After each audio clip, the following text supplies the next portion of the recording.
ക്ലാസ്സിൽ വളരെ നന്നായി പഠിക്കുന്ന കുട്ടിയായിരുന്നു അമൽ. എന്നാൽ അമലിന്റെ വീട്ടിലെ സാമ്പത്തിക സ്ഥിതി അത്ര നല്ലതായിരുന്നില്ല. അങ്ങനെയിരിക്കെയാണ് ക്ലാസ്സിൽ ക്രിസ്മസ് ഫ്രണ്ടിനെ തിരഞ്ഞെടുക്കുന്നത്. അമലിന് റീന എന്ന കുട്ടിയെയായിരുന്നു ക്രിസ്മസ് ഫ്രണ്ടായി കിട്ടിയത്.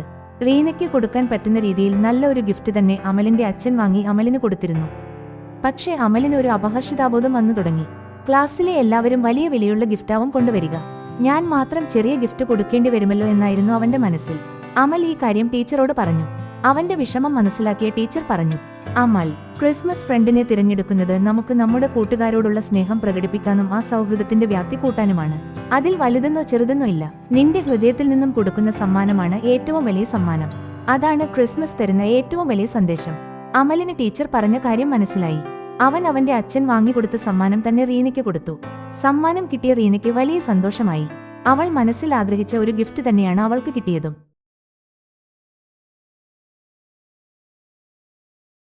നമ്മളെല്ലാവരും ക്രിസ്മസ് അപ്പൂപ്പൻ എന്ന് വിളിക്കുന്ന സാന്റയെ നമുക്കറിയാം. എന്നാൽ സാന്റയുടെ കഥ നിങ്ങൾക്കറിയാമോ? പണ്ട് ഒരു നാട്ടിൽ നിക്കലസ് എന്ന പേരിൽ ഒരാളുണ്ടായിരുന്നു. ക്രിസ്മസ് കാലമാകുമ്പോൾ നല്ല ഭംഗിയുള്ള ചെറിയ പാവകളെ ഉണ്ടാക്കി കുട്ടികൾക്ക് കൊടുക്കാൻ നിക്കോളസിന് ഇഷ്ടമായിരുന്നു. കുട്ടികൾ അറിയാതെ അവരുടെ വീട്ടിൽ അവർക്കുള്ള സമ്മാനം വെച്ച് പോകലായിരുന്നു നിക്കോളസിന്റെ പതിവ്. നിക്കോളസിന്റെ സമ്മാനം കിട്ടുമ്പോൾ കുട്ടികൾക്ക് വലിയ സന്തോഷമായിരുന്നു. അങ്ങനെയിരിക്കെ ഒരു ക്രിസ്മസ് കാലത്ത് നിക്കലസ് കുട്ടികൾക്ക് സമ്മാനങ്ങൾ കൊടുക്കാൻ ഇറങ്ങിയതായിരുന്നു. വലിയ മഞ്ഞുവീഴ്ചയായിരുന്നതിനാൽ മാനുകൾ വലിച്ചു കൊണ്ടുപോകുന്ന വണ്ടിയിലായിരുന്നു നിക്കലസ് പോയിരുന്നത്. മഞ്ഞുവീഴ്ച കൂടി വന്നതിനാൽ മാനുകൾക്ക് നടക്കാൻ പറ്റാതെയായി. ഇനി എങ്ങനെ പോകുമെന്നറിയാതെ നിക്കലസ് നിൽക്കുകയായിരുന്നു. അപ്പോഴാണ് ഒരു മാലാഖ പ്രത്യക്ഷപ്പെട്ടത്. മാലാഖ നിക്കോളസിനോട് പറഞ്ഞു, നിക്കലസ്, നിങ്ങൾക്ക് കുട്ടികളോടുള്ള സ്നേഹം എന്താണെന്ന് എനിക്കറിയാം. നിങ്ങൾ ചെയ്യുന്ന ഈ നല്ല പ്രവൃത്തിക്ക് ഞാനൊരു സമ്മാനം തരാം. നിങ്ങളുടെ മാനുകൾക്ക് ഇനി പറക്കാനുള്ള ശക്തി ഞാൻ കൊടുക്കാം. അപ്പോൾ നിങ്ങൾക്ക് ഇനി എളുപ്പത്തിൽ കുട്ടികൾക്ക് സമ്മാനങ്ങൾ എത്തിക്കാൻ കഴിയും. അതിന്റെ കൂടെ നിങ്ങൾക്ക് ഞാൻ 2 കൂട്ടുകാരെ തരാം. അവർ നിങ്ങളെ സമ്മാനങ്ങൾ ഉണ്ടാക്കാൻ സഹായിക്കും. ഇതുകേട്ട് നിക്കോളസിന് വലിയ സന്തോഷമായി. അന്ന് മുതൽ നിക്കലസ് സാന്റ എന്ന പേരിൽ അറിയപ്പെട്ടു. ക്രിസ്മസിന് സാന്റയുടെ സമ്മാനങ്ങൾക്കായി കുട്ടികൾ ഇന്നും കാത്തിരിക്കും.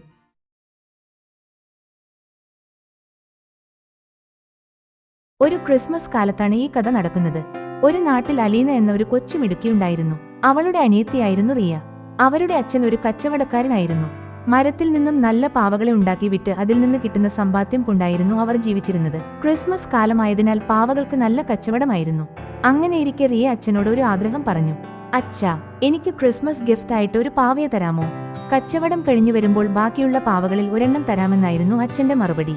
പക്ഷേ അന്ന് രാത്രി അച്ഛൻ തിരിച്ചെത്തിയപ്പോൾ പാവകളെല്ലാം കഴിഞ്ഞു പോയിരുന്നു. ഇത് കണ്ട റിയയ്ക്ക് സങ്കടമായി. ഇതെല്ലാം അലീന ശ്രദ്ധിക്കുന്നുണ്ടായിരുന്നു. റിയയുടെ വിഷമം മാറ്റാൻ അലീന എന്തു ചെയ്തെന്നോ? അവിടെ ചുറ്റുവട്ടത്തുള്ള ഇലകളും മരക്കൊമ്പുകളും പൂക്കളും തൂവലുകളും എല്ലാം കൂട്ടിവെച്ച് ഒരു പാവയെ ഉണ്ടാക്കി.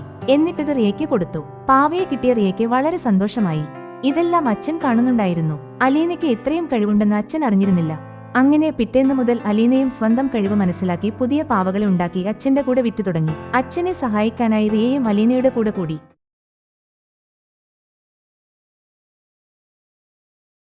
ഒരിക്കൽ ഒരു നാട്ടിൽ ഒരു പുസ്തകശാല ഉണ്ടായിരുന്നു. അത് നടത്തിയിരുന്ന ആളായിരുന്നു ആൽബർട്ട്. പണ്ട് കുറെ പേർ അവിടെ പുസ്തകങ്ങൾ വായിക്കാൻ വരുമായിരുന്നു. പക്ഷെ ഇപ്പോ ആരും വരാതെ പുസ്തകങ്ങളെല്ലാം പൊടിപിടിച്ചു പോയിരുന്നു. അങ്ങനെയിരിക്കെയാണ് ക്രിസ്മസ് കാലമെത്തുന്നത്. ഒരു ദിവസം നോക്കുമ്പോൾ ആൽബർട്ടിന്റെ പുസ്തകശാലയുടെ മുന്നിൽ ഒരു ജനക്കൂട്ടം. നോക്കുമ്പോൾ മുന്നിൽ തന്നെ സ്വർണത്തിൽ പൊതിഞ്ഞ ഒരു പുസ്തകം ഇരിക്കുന്നു. ആൽബർട്ട് എല്ലാവരോടുമായി പറഞ്ഞു, ഈ പുസ്തകത്തിന്റെ വില കൃത്യമായി ഊഹിക്കുന്നവർക്ക് ഈ പുസ്തകം ഞാൻ ക്രിസ്മസ് സമ്മാനമായി തരുന്നതാണ്. ഇത് കേട്ട എല്ലാവരും ആകാംക്ഷയിലായി. ഓരോരുത്തർ ഓരോ വില പറഞ്ഞു തുടങ്ങി. സ്വർണത്തിൽ പൊതിഞ്ഞ പുസ്തകമായതുകൊണ്ട് പലരും സ്വർണത്തിന്റെ വിലയാണ് പുസ്തകത്തിന് പറഞ്ഞത്. പക്ഷെ ഒന്നും ശരിയായിരുന്നില്ല. അങ്ങനെയാണ് ക്ലാര എന്ന പെൺകുട്ടി ആ വഴി വന്നത്. ക്ലാര ആൽബർട്ടിനോട് പറഞ്ഞു, ഇതിലെ സ്വർണത്തിന്റെ വില എന്താണെന്ന് എനിക്ക് ഊഹിക്കാൻ അറിയില്ല. പക്ഷേ ഈ പുസ്തകം എനിക്ക് വായിക്കാൻ കിട്ടിയാൽ അതിലെ അറിവ് എനിക്ക് ബാക്കിയുള്ളവർക്ക് പറഞ്ഞു കൊടുക്കാൻ കഴിയും. അതാണ് ഞാൻ ഈ പുസ്തകത്തിന് കാണുന്ന വില. ക്ലാരയുടെ മറുപടി കേട്ട ആൽബർട്ടിന് വലിയ സന്തോഷമായി. ആൽബർട്ട് ക്ലാരയെ വിജയിയായി പ്രഖ്യാപിച്ചു. ആ പുസ്തകം ക്ലാരയ്ക്ക് ക്രിസ്മസ് സമ്മാനമായി കൊടുത്തു. അന്നു മുതൽ അവിടുത്തെ നാട്ടുകാർക്ക് വായനയുടെ വില മനസ്സിലായി. അങ്ങനെ ആൽബർട്ടിന്റെ പുസ്തകശാലയിൽ പഴയതുപോലെ ആളുകൾ വന്ന് പുസ്തകങ്ങൾ വായിച്ചു തുടങ്ങി.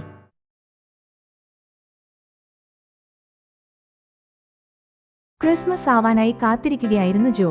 എന്തിനെന്നോ, അവന് സാന്റയ്ക്ക് ഒരു കത്തെഴുതണം. അങ്ങനെ ആ ക്രിസ്മസ് രാത്രി വന്നെത്തി.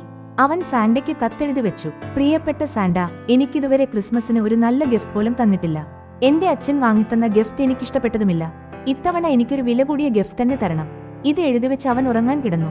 പാതിരാത്രി ആയപ്പോൾ എന്തോ ശബ്ദം കേട്ട് അവൻ എഴുന്നേറ്റു. നോക്കിയപ്പോൾ സാന്റ അവന്റെ മുന്നിൽ വന്നു നിൽക്കുന്നു. സാന്റ അവനോട് പറഞ്ഞു. ജോ, നിന്റെ കത്ത് ഞാൻ വായിച്ചു. നിനക്കുള്ള ഗിഫ്റ്റ് തരുന്നതിന് മുൻപ് നീ എന്റെ കൂടെ ഒരു യാത്ര വരുമോ? സാന്റ പറഞ്ഞത് കേട്ട് അവന് സന്തോഷമായി. അങ്ങനെ അവൻ സാന്റയുടെ കൂടെ യാത്ര തിരിച്ചു. അവർ പല കുട്ടികൾക്കും ഗിഫ്റ്റ് കൊടുത്തു. സാന്റയുടെ ഗിഫ്റ്റ് കിട്ടിയ കുട്ടികൾക്കെല്ലാം സന്തോഷമായി. അവസാനം അവർ ജോയുടെ വീട്ടിൽ തിരിച്ചെത്തി. സാന്റ ജോയോട് പറഞ്ഞു. ജോ, ഇന്ന് നമ്മൾ ഗിഫ്റ്റ് കൊടുത്ത കുട്ടികളുടെ മുഖത്ത് സന്തോഷം നീ ശ്രദ്ധിച്ചോ? അവർക്ക് ഗിഫ്റ്റ് കൊടുക്കാൻ അച്ഛനോ അമ്മയോ ഇല്ല. അതുപോലെ ആരാരുമില്ലാത്ത കുറെ കുട്ടികൾ ഈ ലോകത്തുണ്ട്. അവർ കിട്ടുന്നത് കൊണ്ട് തൃപ്തിപ്പെട്ട് അതിൽ സന്തോഷം കണ്ടെത്തുന്നു. നീയും അവരെപ്പോലെ ആവണം. നിനക്ക് കിട്ടുന്നത് കൊണ്ട് നീ സന്തോഷം കണ്ടെത്തണം.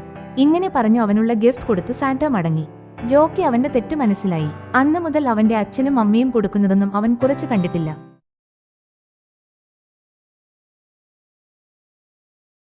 അലൻ മഹാവികൃതിയായ ഒരു കുട്ടിയായിരുന്നു. അലൻ തന്റെ സഹോദരിയായ അലീനയ്ക്ക് തന്റെ ടോയ്സ് ഒന്നും കളിക്കാൻ കൊടുക്കില്ലായിരുന്നു. അങ്ങനെയിരിക്കെ ഒരു ക്രിസ്മസ് രാത്രി സാന്റാ ക്ലോസ് അലന്റെ വീട്ടിൽ വന്നു. സാന്റയെ കണ്ട് അലൻ അത്ഭുതത്തോടെ നോക്കി നിന്നു.